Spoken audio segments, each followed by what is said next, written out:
Having content focus is very important to building an audience, especially from scratch on YouTube. What this means is we need to be active, not passive, in our content creation. So being active in content creation means actively researching our next video. Instead of just coming up with whatever idea we write down, maybe we have a page of 100 ideas that we've decided to create, we want to choose that idea that's going to be the highest probability of success. And the word probability there is important because even with research, we might create a video that we think is going to be fantastic and it doesn't take off. However, if we keep doing our research and we keep creating those topics, sooner or later the probability will come on our side and the one that we researched will actually take off. And that means that we need to choose topics and areas that people want to watch. We want to create videos that have the highest chance of success. And to do this, we need to get that content focus. It's really hard work and it's going to take some investment. It's going to be hard work to do this. It's plain and simple. Most YouTubers that look like they had an overnight success have been working at this for years and years and years.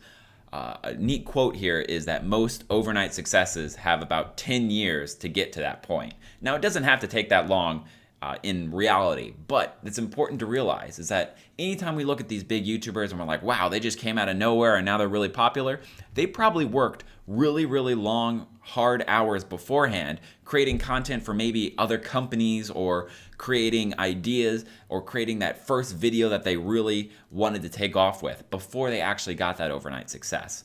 So in this, we need to understand how important that the hard work is, and that's going to take investment. And investment means that it might take our time or our money or basically a lot of different factors combined. We're going to have to sacrifice something to get this. And time and money is perfectly fine for this. For example, there are those really neat videos of the people who build, for example, like sculptures out of matches, just single matches. They glue them all together and then they light them on fire to see the end result. Imagine how much time and money that took to build that video. But because it's so unique, because it's so interesting to watch, it gets a lot of views. So we need to make sure that we're doing our research, we're doing experiments, and we're constantly analyzing what our next video should be. We're analyzing, hey, does this work? Does this topic work?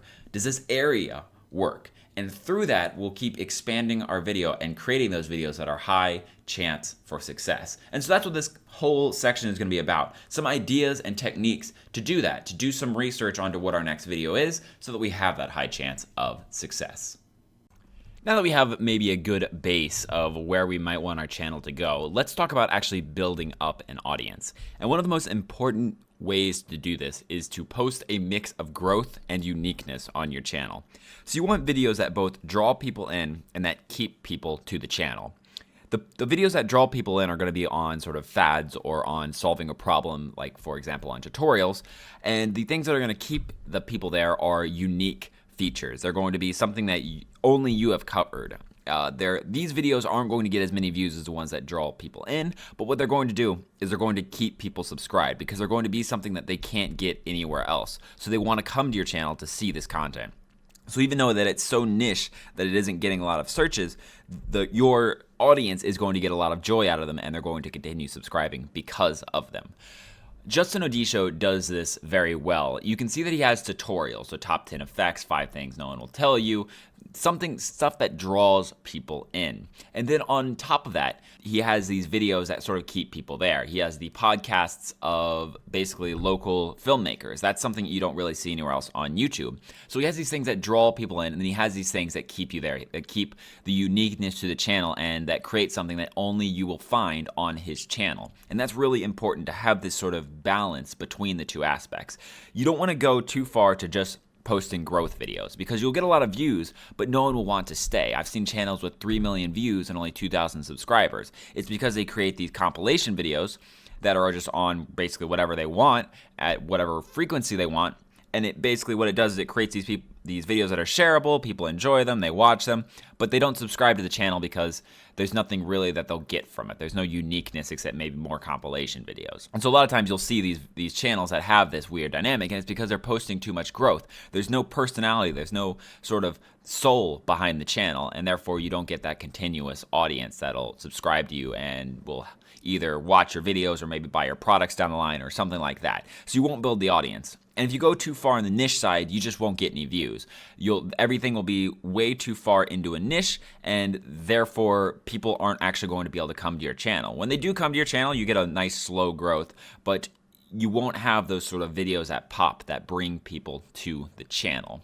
On my channel, because I stick mainly with tutorials, it's a little more tricky, but what I do is I try to find common problems, very common problems, like creating a ghosting trail or smooth slide transition or whip pan transition, and I make videos on those.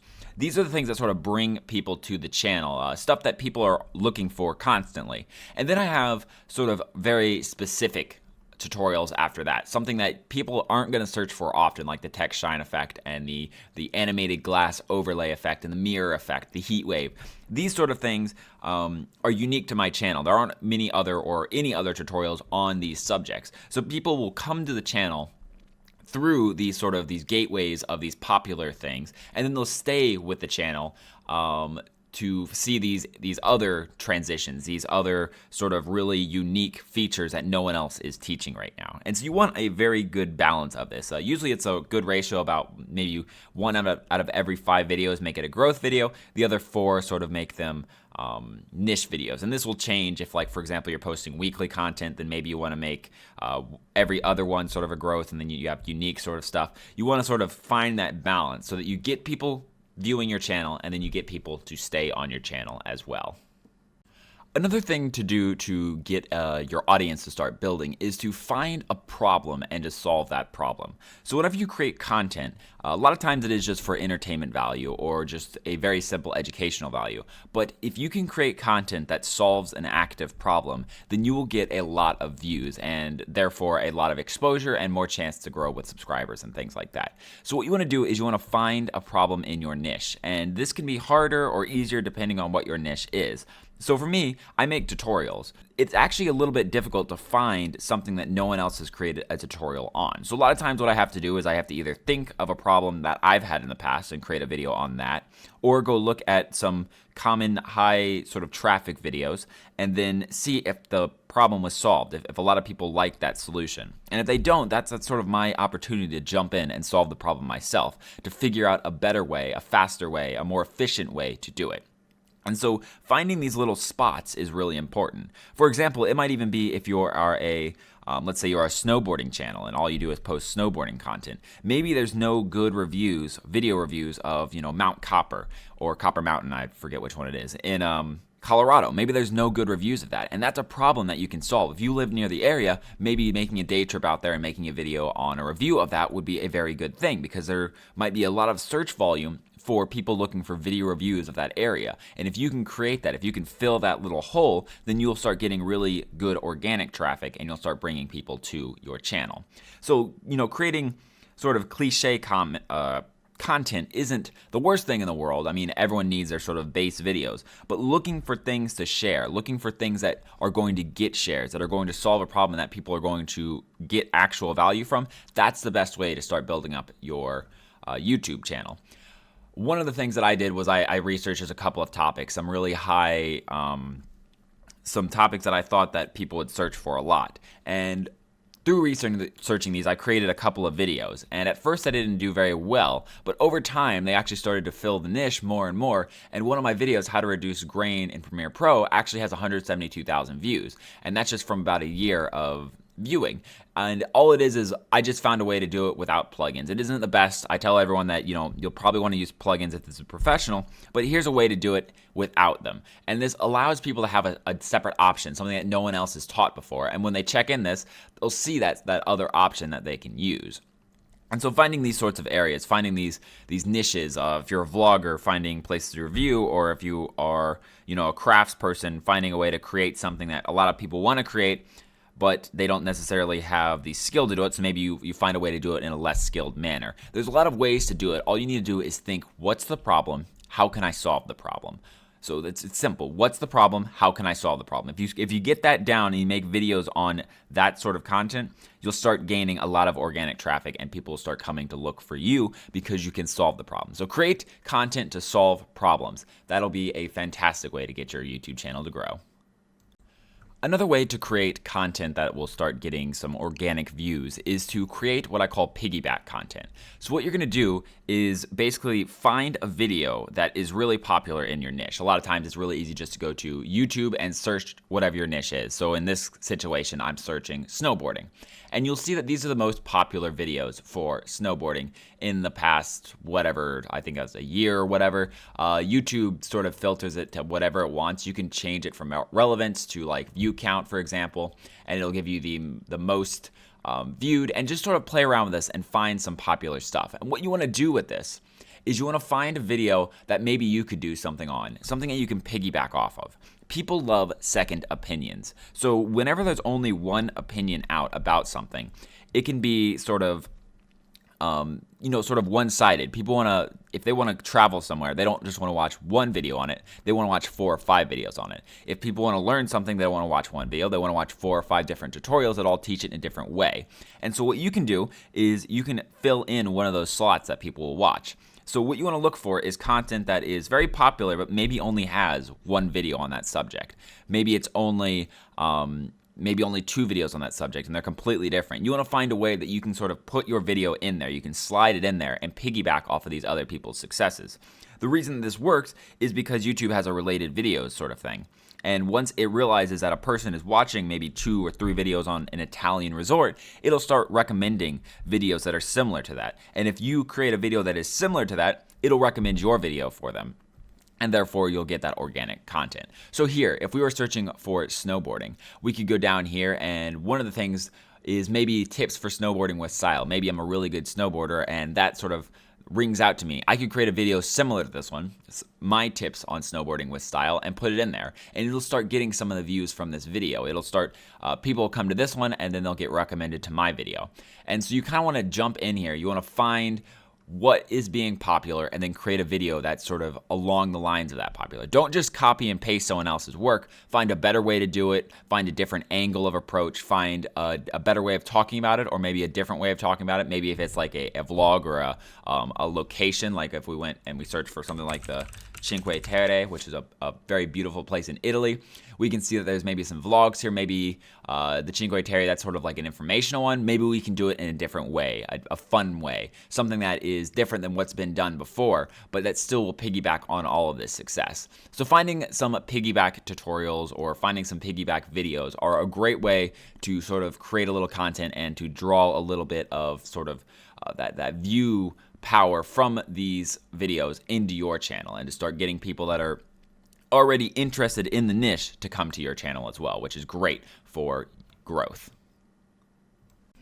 Let me show you 2 tools that are great for tracking progress and then sort of analyzing YouTube.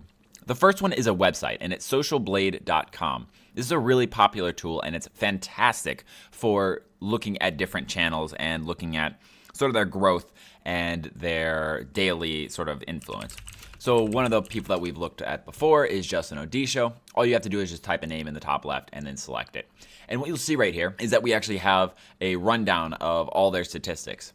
So you see we have how many uploads they have, subscribers, video views, their ranks, their views per 30 days, subscribers per 30 days, estimated yearly earnings. And these are pretty accurate. I'd say take it right about halfway, a little lower than halfway, and that's where it kind of lies in the accurate range. So that means he probably makes somewhere close to $50,000 to $60,000 a year from his channel. You can see that's the monthly earnings. And then down here it has a chart of how many subscribers he's getting a day, his daily averages, daily views.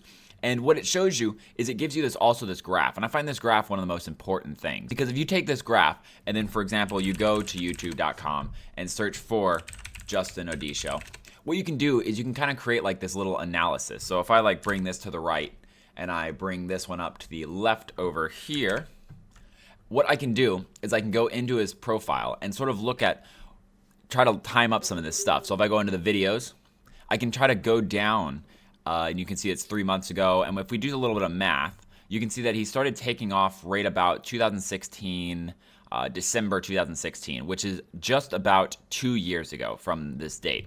So if we go back to 2 years ago, we can actually see what he was doing at that time and maybe check to see if there were any trends behind what sort of made him popular. And that's what I like to do with a lot of different YouTubers, is I like to sort of go back in time and check out their videos. And you can see this is where he started to get popular, right around here. And so right 2 years ago. So this is basically right where he started to get popular. And you can see that what he was doing was he was posting very, very consistent tutorials, just of a whole bunch of stuff. And it took him probably, there was maybe 200 or 300 videos up there, so it probably took him about 215 videos to get to his popular phase. And you can see that he took all of this time right here, and it was just sort of moderate growth over all of this period. And then he sort of exploded here at the end, where all of his videos sort of came together. He had maybe a series in here that pushed him to the top. You can sort of just analyze this and figure out what made him popular, what are some of the things that he might have done that I can do, and sort of reverse engineer his success. And that's great to do on a lot of different channels. Like if you go to Corridor Digital, for example, you'll see that maybe look at some trends in them, and they're just called Corridor now. You can kind of check through theirs, and you can see the subscriber counts, and you can see there's a lot more jagged because they kind of come out with quote-unquote viral content. They just create a really neat video once every 2 weeks, and it kind of reflects that right here. But you can also take a look back here at some of the monthly views, the monthly subscribers, and try to digest and sort of dissect what they did as well. So it's a fantastic tool right here to use. I use Social Blade all the time. I check my channel, I check other people's channels that are same or similar to me, and I figure out how are we doing, how am I doing compared to them, what are some of the things they're doing right, what are some of the things that I can do right. And then the second thing I want to show you is this app called vidIQ. It actually is a website, so if you go to vidiq.com, it's a website that you can sign into and you can view different things, and there's a whole pricing scheme. They'll help you out if you, so basic is what I'm running, but you can go higher at Pro, Boost, Enterprise. They have a lot of neat little features, and they can do some things like helping manage your YouTube channel. However, they have a neat plugin to add on the vidIQ add-on, or the extension is what they call them in Chrome. All you need to do is click on this 3 dots over here, go to More Tools, and then Extensions. And from here, you can scroll down to the bottom and click Get More Extensions, which will bring you to this basically web page. It's like an app store for Chrome, and then you just need to search for vidIQ right into here. And you will see that it is right here. Just add the vidIQ vision. Make sure it's the one offered by vidIQ.com, not by some random person who created a secondary one. Make sure it's this one up here. Now, the problem is that this sort of add-on is only available on Chrome. So if, for example, you go to Firefox, we can see that they have a developer account on Firefox. However, they have not developed one yet. I'm sure it'll come out pretty soon because they're starting to become more and more popular. So they'll probably develop this for Mozilla in the future. But for right now, you have to use Chrome to get this. So if you see up here on the top, it gives me the views in the last 60 minutes and the views in the last 48 hours, and it sort of goes through that stuff up here, and it'll give me a rundown if I go over that. And then if I click on any video, so if I click on this video, for example, what it's going to give me is it gives me a readout on the right side of how many views per hour is this getting, how many views has it gotten so far, what's its vidIQ score, SEO score, so it'll rank you as you're like putting in the tags and stuff. If you're going to good places, you can go into video tags and see where it's ranking the best. So if you put how to use LUT in Premiere Pro, it's number 9th. How to create LUT in Premiere Pro, it's number 3. And you can sort of look at this video. This is also a great way to look at videos to piggyback off them. So whenever you look at the video, you'll see that this is getting 1.2 views per hour, and then it ranks 3rd in how to create a LUT. So maybe creating a LUT, how to create a LUT in Premiere Pro might be a good video for you to create. But you'll notice that it's not going to get a ton of views. It'll get some views, so it's still a good content to create, but maybe it doesn't get as many views as some other topic might.